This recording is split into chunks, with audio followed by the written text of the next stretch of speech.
হাতের তালি দিয়ে আমরা উৎসাহিত দেই, আমাদের দর্শকরা হাতের তালি দেই, সবাই সবাই।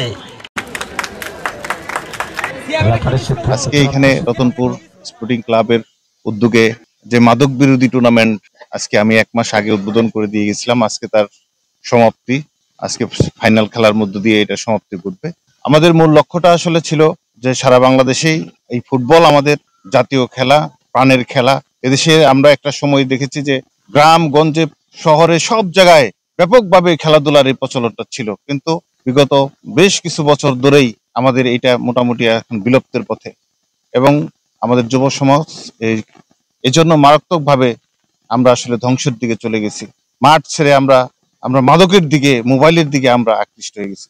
সেখান থেকে সকলকেই ফিরিয়ে আনার জন্য, মাঠমুখী করার জন্য, খেলাধুলার যাতে তারা আকৃষ্ট হয়, আমাদের সেই জাতীয় খেলা, আমাদের প্রাণের খেলা, আমাদের যে জাতীয়, আমাদের দেশের যে ঐতিহ্য, যে সংস্কৃতি, সেখানে আবার সবাইকে ফিরিয়ে আনার জন্য মূলত আজকে আয়োজকদের সাথে কথা বলে আমরা এই উদ্যোগটা আসলে আমরা নিয়েছি।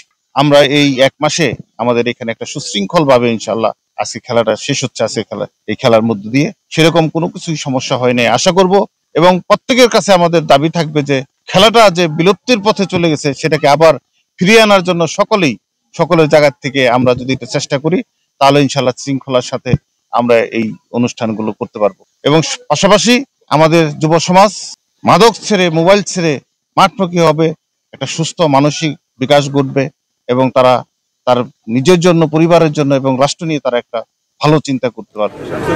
মিডিয়ায় যারা রয়েছেন, জার্নালিস্ট, সাংবাদিক, যারা এদেশের প্রাণ, এদেশের শক্তি, একজন রয়েছেন অ্যাক্টিভিস্ট